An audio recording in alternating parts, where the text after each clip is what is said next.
that when you have a consulting business, you really are limited by your time. And we wanted to make money while we sleep.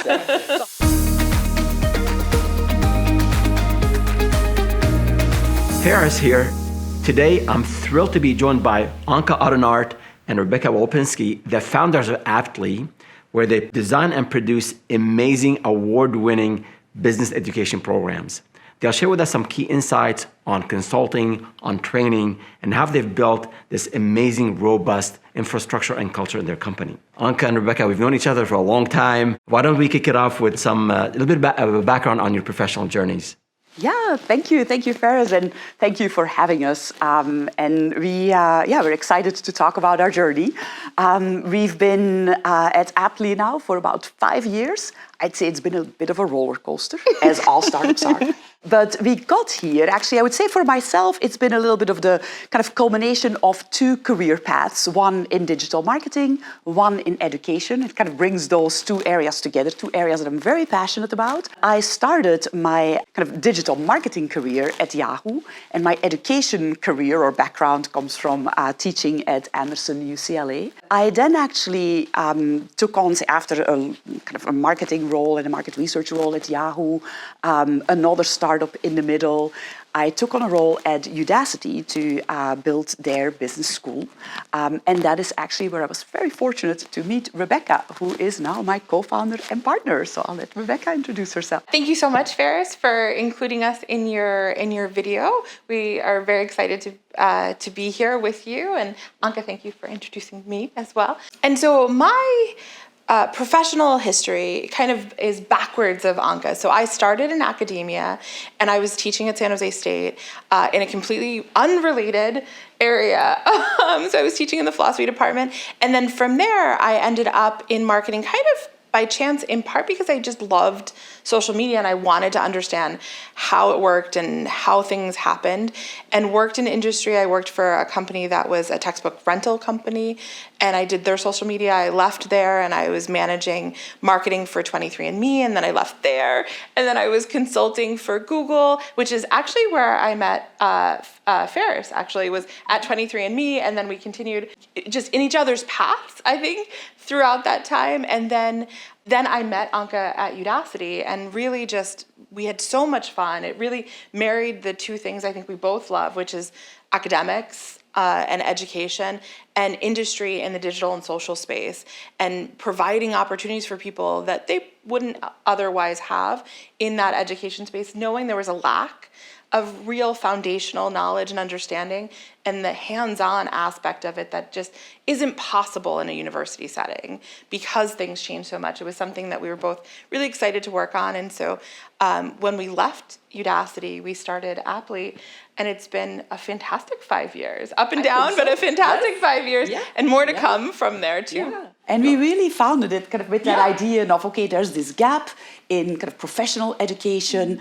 There's great education you can get in many places, colleges being one of them, but the online opportunity is really, I think, fantastic for hands-on learning, kind of that professional experience you can kind of build up before you get to kind of really execute things with an employer. So that's really where we wanted to fill a gap, and we felt like we had an opportunity there. So awesome.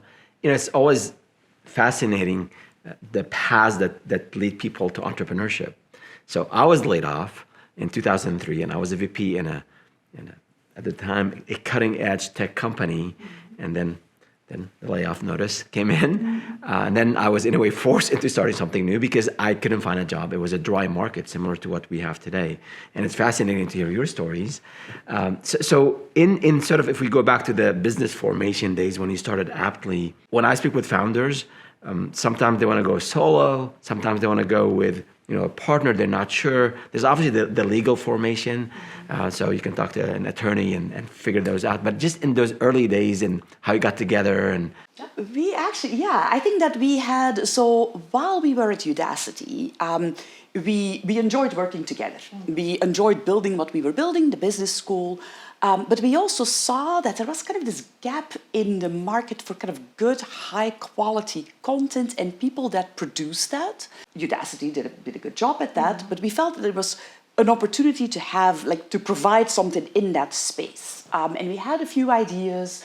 we had kind of an opportunity to start off with good clients. We know that we would have that when we started by ourselves. And we also knew, I think, from having worked together that we complemented each other really well. Like Rebecca is fantastic at executing things that we dream up.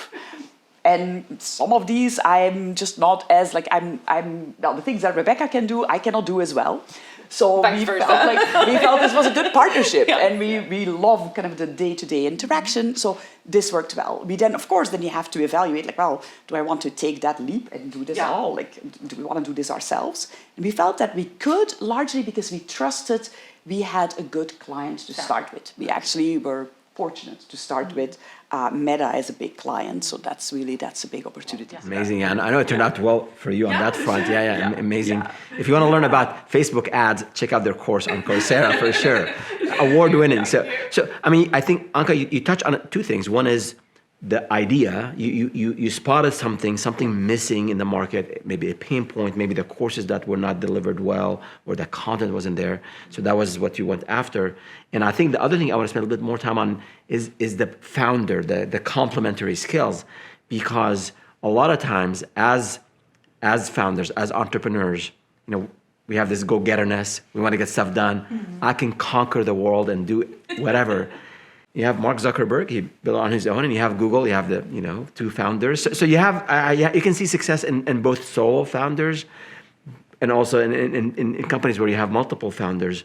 So aside from the complementary skills, anything else when people are looking for co-founders, anything else you can think of? I think we talk about this in relation to hiring in general, and Anka, I'm going to say it poorly and then you can fill it in, but this notion of someone you'd want to have dinner with. So if you're working day to day with someone and they're not someone that you're going to enjoy having dinner with, that's going to be a miserable experience and you're never going to see eye to eye. Like you really need to just, I would say, like, get on well together, enjoy each other's company just as much as just enjoying working together. That doesn't have to be all the time. Like nothing is all the time, but that notion that, like, you get excited having a conversation together is really important because that's what gets you through. You're spending 10, 12 hours a day. Exactly, and that's what gets you through when things are frustrating or tiring or it's not going the way that you're hoping to. That's so crucial. Yeah, and I'd also say when you start out, it's good to evaluate for yourself, like, what are the skills I feel very confident in, and which are the ones where maybe not as much. And then be realistic and figure out, okay, do I think I can manage and overcome these kind of shortcomings that I've seen throughout my career? Or is it better for me to partner up with someone who can really complement the areas that I kind of miss? So to me, it's also a bit of, you kind of share the risk and responsibility. Exactly. It makes me at least feel more comfortable. It's worked well for us. So I couldn't quite do it alone. No. But for some people, and I wouldn't want to. I think it's so much more fun. And their data, I've done some research, their data it shows both sides of it. And again, for those listening out there, you can do it on your own, no problem. But I think on identifying your strength and areas of improvement, and then if you're not going to get a business partner, your first hire or maybe the consultant or the contractor, they're going to be really important to help you in areas that you're just not strong at. Absolutely. Good. So that's good on foundation and getting the company off the ground. So another important factor is funding. So, we're in Silicon Valley. Investment is one thing. A lot of people also bootstrap. So any thoughts on sort of your experience and then what you advise others? I think we decided to bootstrap. It definitely has advantages. It has its drawbacks too. I would say for us, there was one big advantage in the way we bootstrapped. And I think so we bootstrapped we provided consulting services. So we create courses as a work for hire. So that means a company needs an education piece, like they need a new course built. Our team comes in and we bring a high quality course for them. Our objective as a company is to really build our own library, not build courses for like other people. So that's kind of our whole vision, is to build a large library of high quality content that we can distribute elsewhere, so content that we own ourselves. To get there, we felt consulting was a good way to get there. And it's a good way because it helps us. We learn a lot from that bootstrapping activity. It gives us a lot of insight. We can practice things. So a good way to bootstrap. What you trade off, though, is time. Yeah. Because if we had taken in funding, then you would be able to grow that own library much faster, right? So now we have to be a bit more patient because we have to do the other part of the work. A positive part of that is, of course, that we have the control over the company. We do what we want to do with the company. I would say that control is definitely helpful. That we enjoy that. But there may be types of companies where bootstrapping doesn't make any sense, right? Where you're just not going to be able to kind of get enough capital. You got to hire a the lot type of of thing you people. need to do, right? So, and then I would say investment is not a bad thing. I think people often think of like, oh, I'm having to give away a percentage of the company, but sometimes it's better to give away a percentage of a large pie than keeping a very small pie all to yourself, right? So it may be just fine. So there are definitely some considerations, right? There are different ones. I don't know whether there's one that I kind of missed.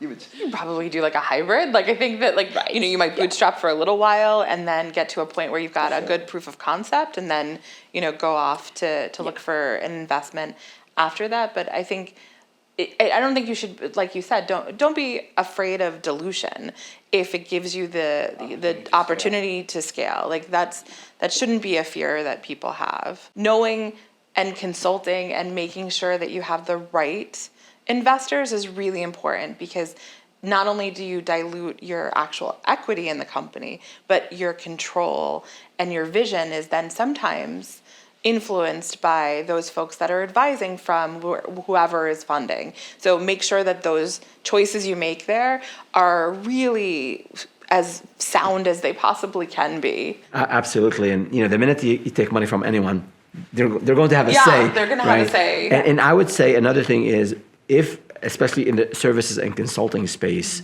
you might not need a whole lot of capital, and you might need to borrow a little bit from maybe family and friends. So what I also share with founders is, if you do that, you want to make sure these family members and friends, they're still friends. So make sure you document everything, the terms, the expectations. Are they going to have a say in what you're doing or not? So that's important. So now we have some funding, or we bootstrapped. So the idea here is aptly you have productized. You took a service, a consulting, a training, and you productized it, which I'll get to in a second. But before we get into that part and the business model, to build a business, you need to have the technical expertise in that domain. You have to be an expert in something if you're a consultant. But there also, to run a business, you need HR, accounting, legal, all the back IT, all the back office stuff.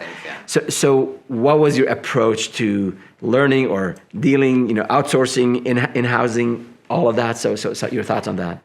It's a good question. I actually think, so one of the things I've learned throughout my journey kind of with another startup as well is don't save money on legal fees. Don't try to do that. It's important that you set things up correctly, that you are protected where you need to be protected. So for consultants, there are certain things that you need to be insured against, etc. Try to get help there. And what we did is we just found other companies that specialize in those areas, right? So legal, we have a very good lawyer that works with us who is someone that we pay on an hourly basis, not part of the company. HR function, we decided to have a fractional HR function from the get-go. We have done the same thing towards, say, finance. We have a fractional CFO that helps us out. So we've really recognized, okay, these are these other supporting services that you absolutely need as a company. They're important. And we decided to kind of basically outsource them. It's kind of outsourced, but yet we treat these people as part of our company as well, right? So they have a fraction of their time they can spend with us because we cannot quite afford a full-time person. And you might not need the full-time. Exactly, we don't need it. And this concept of fractional, so this brings me back to maybe 2016 when we used to do all of in one of the companies, all the accounting in-house. I didn't know any better. So a friend of mine, and this is the power of your network, go out and meet other founders and other people in your network. And one of my friends, he was a director of finance, and he said, you shouldn't be doing this at this point. You really need to be focused on growth and doing A, B, and C. So this fractional CFO, it was the most amazing. It was very expensive for us. It was a pretty penny, but spending 6 hours on our account and then meeting with me for 1 hour and giving me that that financial projection and the dials and the factors, influencing or contributing to certain margins, that was invaluable. So I think for founders out there, you don't need a full CFO or a full-time attorney, but tap into these resources. Absolutely, absolutely. And it's again one of those things where you have to evaluate, like, what are my skills and what are the unique skills that I bring to this company to make this company grow and be successful. And you kind of need to spend 100% of your time on those unique aspects. And the other part, you'll have to outsource. Exactly. I mean, there's just so much to be done, yeah. So moving on to the business model. So the intriguing part about Aptly in my mind is you started as a consultant, or as consultants, selling consulting services so you can generate that revenue. And then over time, you productized. So a lot of folks I speak with, they're in the services and consulting, and they hear about all these other companies selling products, and they're not sure, how can I get more? How can I scale my consulting? So I'd love to hear from you how that pivot from just selling consulting to selling consulting and products. Yeah, that was, I think for us, when we started, we already knew kind of what product we wanted to create, right? Okay. So we knew, so we had that vision. We really want to create these education programs for people. Consulting helped us to kind of really inform more kind of how our vision would evolve. But one of the things we always said to ourselves, like, when you have a consulting business, like, you really are limited by your time, right? So, and we wanted to make money while we sleep in some way. That's what you get with a product.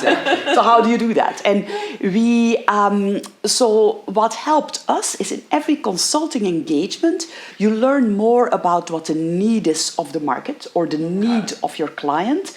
And you're able to tune your product more to that need and then place your product in the market. Also find more kind of in terms of distribution opportunities. Because for us, that was a big part where we knew, like, well, we're going to create a product, but we do not plan on marketing that product directly to consumers. We want to find distribution platforms that already exist, that have an audience, like Coursera in our case, so that's a big partner of ours. Because we knew that building that up would take us very long, and we really wanted to be about that product. So we kind of narrowed it down, focused, and I think that that's a good thing to do. Even if you go from, I have a consulting business, I know that this particular way in which I approach a problem works very well. Once you've identified that, focus and narrow it down to like one rather small product that you put in market, that you see I can repeat over and over. It can kind of run its own course a little bit. I can start selling it. I think that by focusing on these little areas that fit a need, that's a good way to start, and then identify more needs and get more products out there over time, right? So nice. So basically, you leveraged your background. You had a vision on the product you want to develop, and then you leveraged, but you need money right away. So you leveraged your background to sell consulting, and then learned from all these engagements, and then turned all that learning into a product that will make you money as you sleep, as you said, which is one of, I think, the top courses on Coursera in that niche. And that's another point where they say, riches in the niches, right? So niching down on a specific thing. So focusing on one area, on one niche, and where, again, you have domain knowledge in, and turning all of that, plus all the learnings from consulting into a product, I think was brilliant, and it shows in the results. So that's something I think other founders can really benefit from. And I think one of the things you'll see over time is that you have to learn to say no, which I think sometimes. So can you elaborate? No, we both struggle. So you have a certain expertise and you're excited about what you can do. And over time, clients will see that they think that there's a certain thing you could do for them, and they'll come to you with an exciting project, but it kind of derails you a bit off of the path that you were focused on. And you could do it, but you'll need to add a few extra people. You need to kind of take people off what they were doing. And sometimes then you have to say, okay, this project, while it would bring in good money, may not be the right one for us. And then we have to say no. And it's hard because then you wonder, right? Did I do the right thing here? Because of course you want to get revenue in, but and sometimes it's a really interesting problem to solve, and we're like, I'm a sucker for an interesting problem to solve, and so it's so hard for us to say no to those things as just inquisitive people too, like, or it would be really fun to work on. And so we've gotten better over time. I think there are definitely projects like I can think of looking back that derailed things that we really wanted to do. But I think we're getting more and more discerning as we evolve and grow and learn things. But that's definitely a really core thing. It's not just the things that you take on. It's really sometimes more about the things that you say no to. Right. And protect yourself, protect your team from that make success possible. No, that's spot on. And I remember we just published an article on the website as well on clients to say no to. Mm-hmm.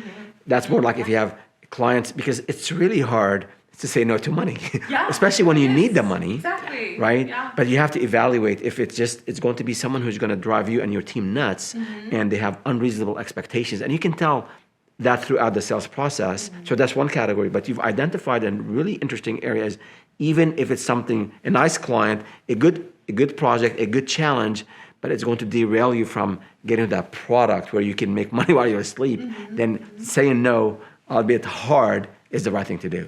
Yeah, exactly. Yeah. Excellent. So on sales and marketing, so you had the vision, you sold consulting, and now you have this product. So can you elaborate a little bit more on how you marketed, how you sold early on, whether it's consulting or the product? Early stage, like what were some of the challenges? Any rejections, or was it all like smooth sailing? How was it? If you're enjoying this episode, please hit the like button and subscribe to the channel.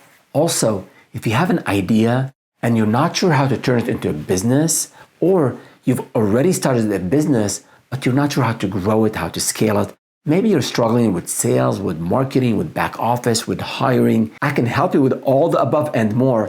Go to startupwithferris.com and join the Daily Advisor, our newsletter dedicated to founders like you who want to build and grow their business to 7 and 8 figures.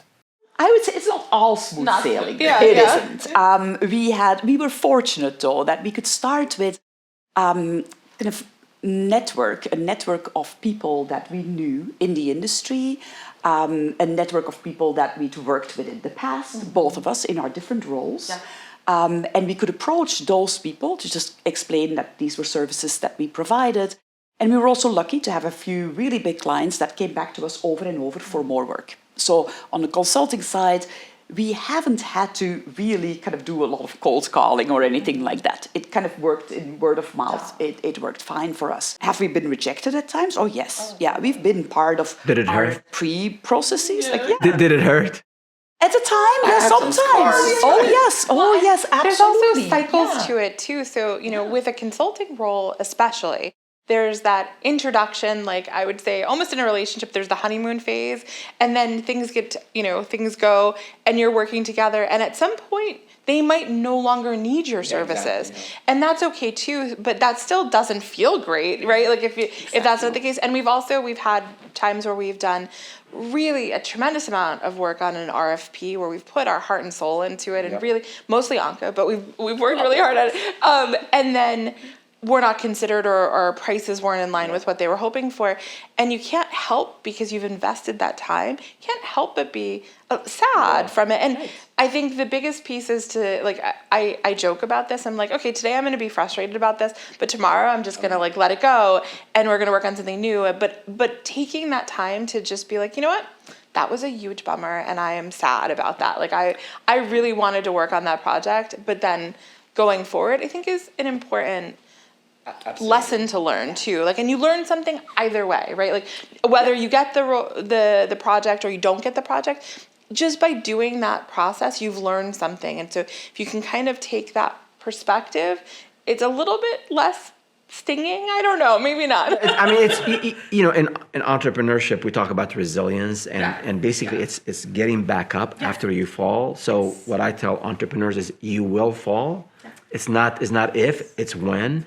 And some falls will be just small tumbles, others will be flat on your face, but you have no option but to get back up. And I always say it is okay to mourn for a day or two. Give yourself men, strong men go out cry at night on your own. That's okay. It doesn't matter because it's hard.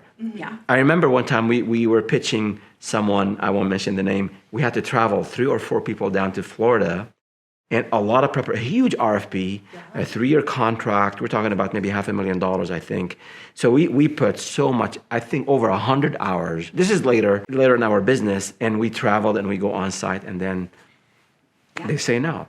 So we gathered, those who drank, and those who didn't just supported. I don't know, felt bad, and then we said, okay, what did we learn? What did we miss? One stakeholder who was sitting there. Somehow, we did not give as much attention as the rest, and we did not address their area of the business, and they were an influencer in that decision-making process, so you learn from that.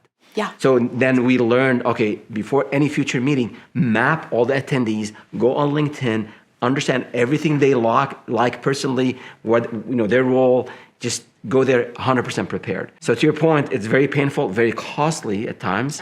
But that's just the cost of learning it. Exactly. It is hard. It's very hard. And I think also for me, me personally, like just the selling aspect doesn't necessarily come natural. It's also not something that I necessarily enjoy the most. And I think that for many founders, there are things that you really know how to do, but maybe there are hats you're going to have to wear that are not your natural hat. Absolutely. And for me, sales is one of those. On the other hand, I think that as a founder, you're typically so passionate about the product that you create that I think that shows, that translates to the client, and that makes the client then often, that makes the sale, I think. And we've had that, I think, going for us, that's how we've been able to sell. And then I think with the quality of the product that we've delivered, we've been able to keep our clients loyal, which is, of course, that's very rewarding. Right. And you touched on something earlier about your network. And so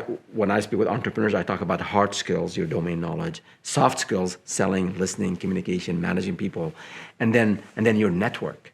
So what Anka said earlier is that early on you leverage your network, and that's I think we all underutilize our network. And without our network, we wouldn't have this amazing gathering today, right? Someone just asked me about Facebook ads, so I know where to send them, right? But your network, in terms of advice, in terms of, potentially you're stuck in something, sales tips, marketing tips, if these are areas that maybe you're not strong in. So definitely leveraging your network helped a lot for you, and it definitely helped me a long way. I just wanted to say one more thing about the good times and the bad times. I think that at the end of the day, you have to celebrate the wins also. And taking the time to celebrate the wins is just as important as taking the time to mourn the ones that didn't go so well. And I think that that's something that we sometimes forget. We sometimes forget to celebrate those things. And even if it's something that seems little, take the time to celebrate it. All right, so we talked about sales and marketing and some of the early stage challenges and leveraging your network. Now, in terms of, let's sort of move back in the company, and we now hear about work in the office, working remotely. What are your thoughts on this whole concept of everyone has to be in the office versus people working remotely or maybe a hybrid? So what are your thoughts? What has worked well for you? It's a good question. Actually, we tumbled into, we were, of course, as many, during the pandemic, we were not allowed to be in the office. We were also very small at the time and had to hire quickly. And because work was remote, we hired a remote team. We have now kind of a bit of a hybrid. So we have people here in the office, and we have many people around different places in the US, but also internationally. That I think there's positives to that because it's flexible in that you can hire people that we would otherwise just not be able to hire because they're not local.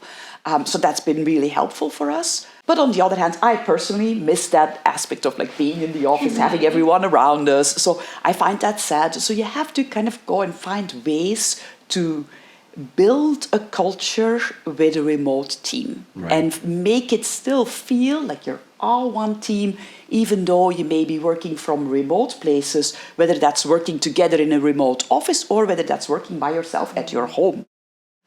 you still need to make everyone feel like they're part of the company. And right. that is I think it's not that easy to bring that culture across in a remote setting.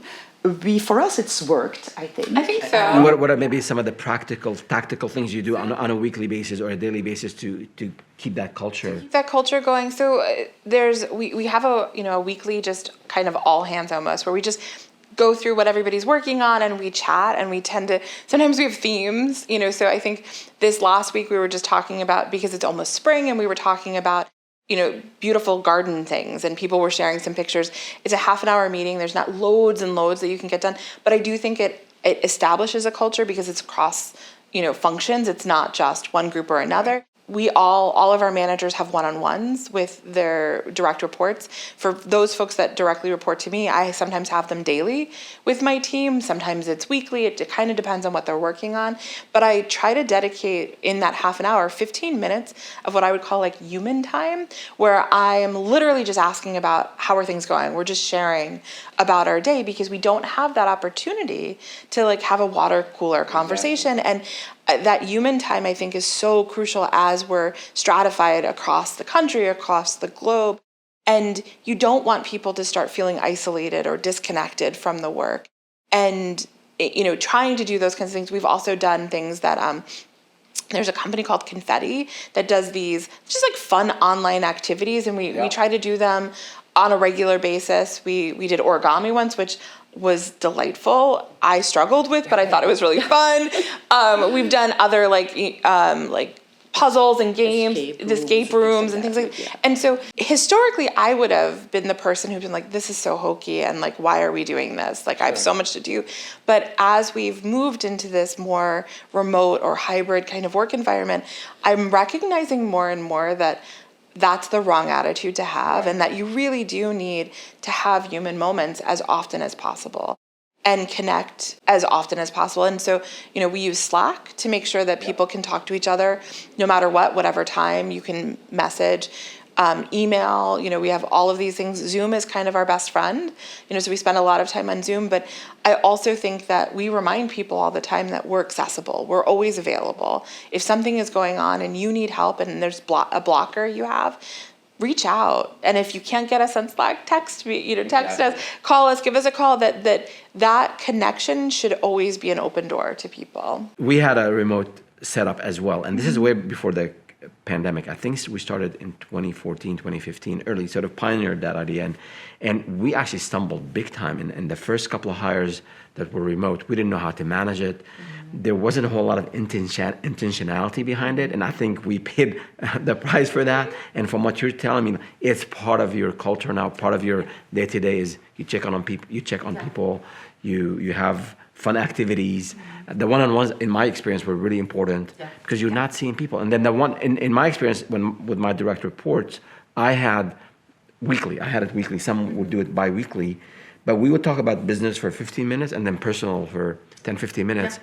At the end of the day, you got to connect with people. And if they're having a bad day or a bad week or maybe a bad month or maybe they have an aging parent or they have issues at home, you just got to understand that and show empathy and support them. So for the founders out there, I think a lot of intentionality will be helpful. So as we're getting to the end of the session here, we could go for another hour, but I know you have courses to develop.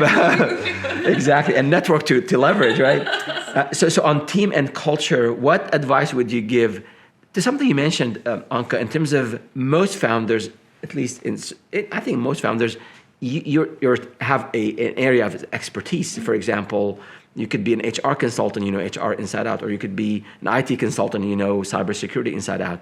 So what advice would you give them, aside from their technical knowledge and that they need to continue to master it, as they start to hire, as they start to build and grow the company, what would you give them, like in terms of maybe a couple of tips on how to build the company from a cultural perspective, from a sort of non-technical perspective? What do they need to learn? Yeah, I think a big part of it, I think, is hiring. So that itself it's very difficult, especially when you're a small company, because your hire needs to be right, because you cannot afford to not have someone who's 100% of a fit. So I would say really identify what the skill is that you're hiring for, and as much as you can, once that person comes on board, first, onboarding, very important. Make sure that they really understand how your company works, how it operates. But then also try to give these people responsibility and ownership over the area that they're in, so that they have the flexibility to, so that kind of, if you hire someone, say, in a marketing function and you're not a marketing expert, make sure you make the right hire, someone who's good in marketing and you can trust, but then also feel that that person will put their stamp on that particular area, and try to be comfortable with that, because ultimately you cannot control every aspect of your company.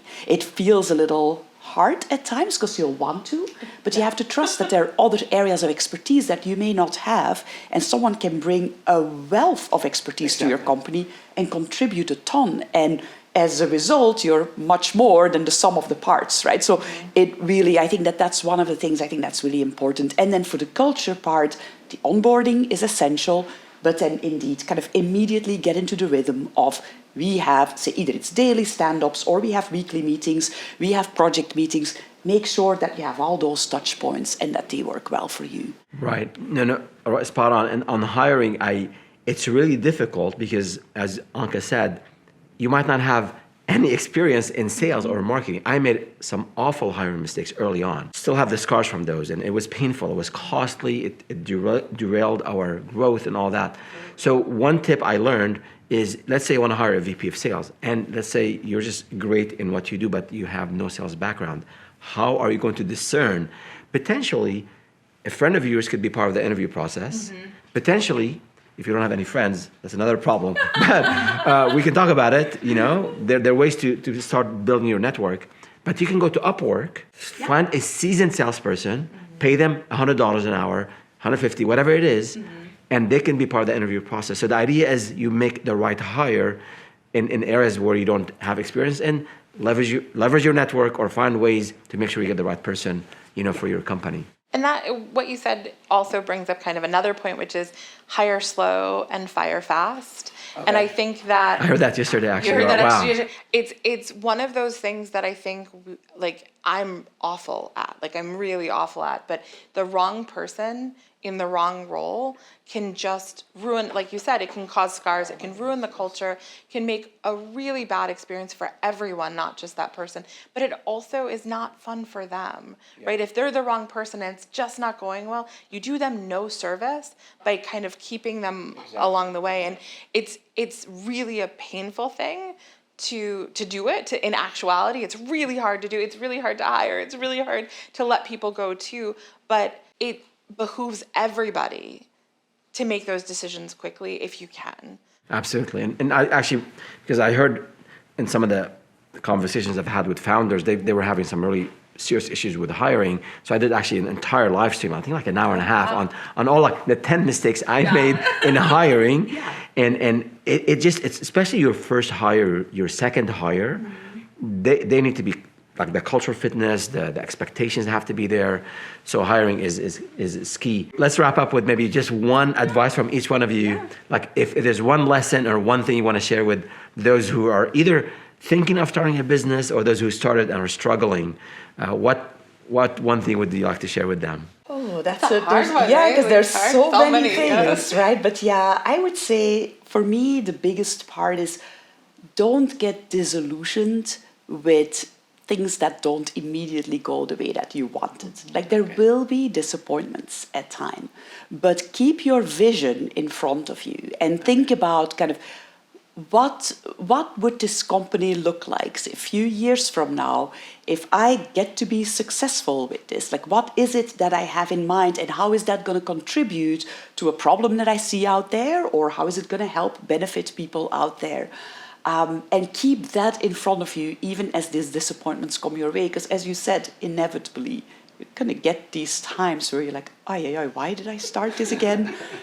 So you have to at times. And your husband, your wife, your partner at home, like, are you sure? So the whispers in your mind.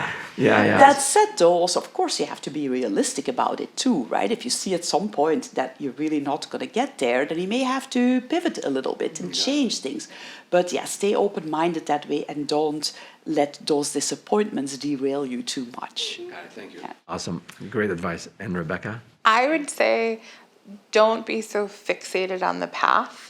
So just like all of our career paths, all of us have said, have gone in different directions at different times. Just be okay with that. There are opportunities that can come your way, and you should think about them really strongly, whether it's to, continue with the business, whether it's to take on funding, whether it's to be acquired by another company or acquire another company. All of those are just opportunities that are on the path, and just enjoy it while you can. If you can in the moment, take some breathers and enjoy what you have as it's going on, because it is a really beautiful path, whatever happens. Yeah, the journey, not the destination, right? They say that, and it's hard. Sometimes it's hard to personalize that. It's hard to live it. But you're learning so much, and no one guarantees success. No one. Despite all the videos you see on YouTube about this get rich quick schemes, no, it doesn't. It's hard work, it's sacrifice, but it will pay off. Maybe not this specific venture, but maybe you pivot, as you said, Anka, and then it's something else. So again, it's been an amazing conversation. Thank you so much. I appreciate it. Good luck with Aptly, and hopefully you have the next amazing award-winning course out soon. Thank you so much. Thank you so much, Ferris.